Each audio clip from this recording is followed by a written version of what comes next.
Rating pemain asing Persebaya Surabaya di putaran pertama Liga 1, Gilson Costa masih jauh dari harapan bonek.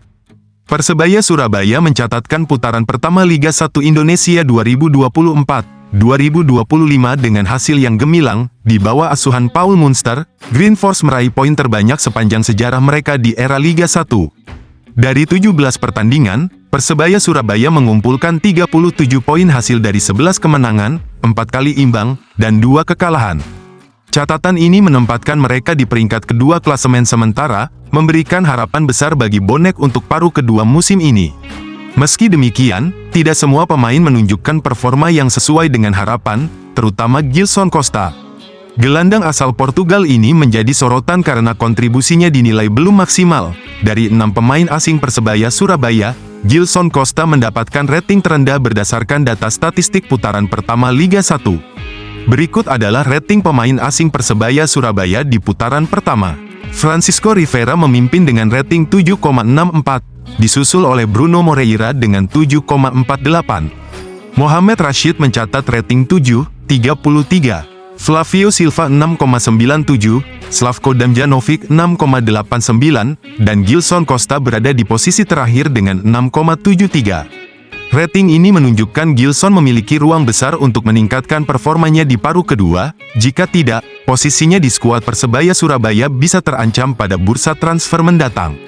Baru dilepas klub Liga China, Mates Pato kian dekat dengan Persebaya. Sosok pemain Mates Pato kini kian dekat dengan Persebaya Surabaya. Itu terjadi karena sang striker asal Brasil itu sudah resmi mengumumkan perpisahannya dengan tim asal China, Shandong Taishan pada Rabu, tanggal 1 Januari tahun 2025.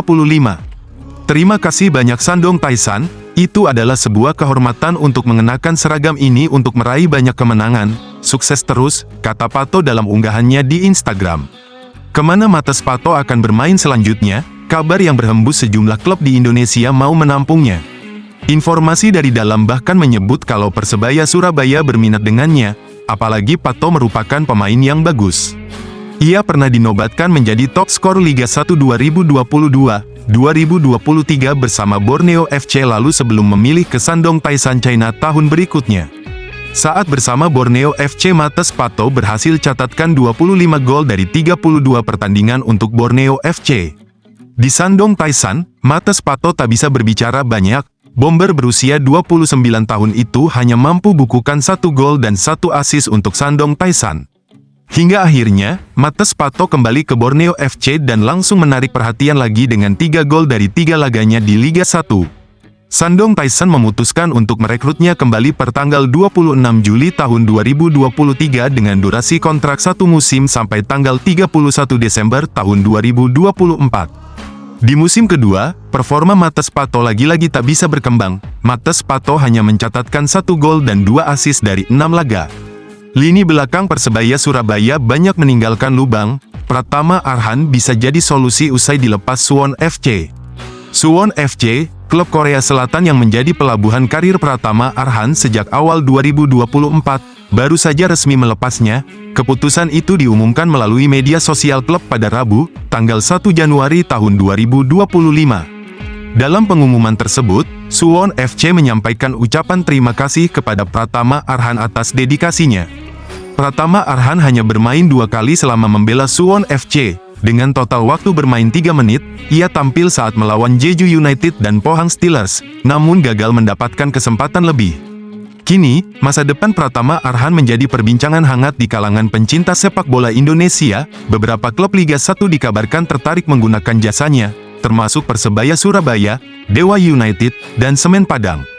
Persebaya Surabaya menjadi salah satu tim yang dianggap memiliki peluang besar untuk mendapatkan Arhan. Bergabungnya Pratama Arhan ke Persebaya Surabaya akan membawa banyak keuntungan. Salah satu kelebihan Arhan adalah kemampuan lemparan jauhnya yang kerap menjadi senjata mematikan.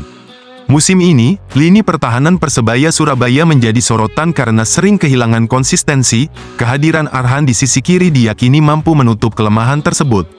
Manajemen Persibo Bojonegoro pastikan Vitor Barata tetap bertahan, batal pindah ke Persebaya Surabaya. Rumor tentang kepindahan gelandang asing Persibo Bojonegoro, Vitor Barata, ke Persebaya Surabaya akhirnya terjawab dengan tegas oleh manajemen klub asal kota Ledred tersebut. Manajemen Persibo memastikan Vitor Barata tetap bertahan hingga akhir musim. Gelandang asal Portugal tersebut masih terikat kontrak dengan klub berjuluk The Giant Killer dan tidak akan hengkang ke tim lain pada periode transfer ini. Manajer Persibo, Agung Watan, menegaskan tidak ada rencana melepas pemain kunci mereka. Menurutnya, Vitor Barata masih menjadi bagian penting dari strategi tim hingga Liga 2 berakhir. Agung juga menepis semua kabar yang beredar mengenai transfer Barata ke Persebaya Surabaya. Ia memastikan pemain berusia 28 tahun itu tetap menjalani latihan rutin bersama rekan-rekannya di Stadion Letjen Sudirman, markas Persibo Bojonegoro. Hanya isu, bisa dilihat Vitor Barata masih mengikuti latihan, ungkapnya dikutip dari Radar Bojonegoro. Lebih lanjut, Agung menyebut manajemen Persibo belum pernah melakukan komunikasi dengan Persebaya Surabaya terkait transfer Barata. Bahkan, ia memastikan tidak ada pembicaraan dari klub lain ataupun agen pemain yang menyatakan minat terhadap gelandang bernomor punggung 7 tersebut.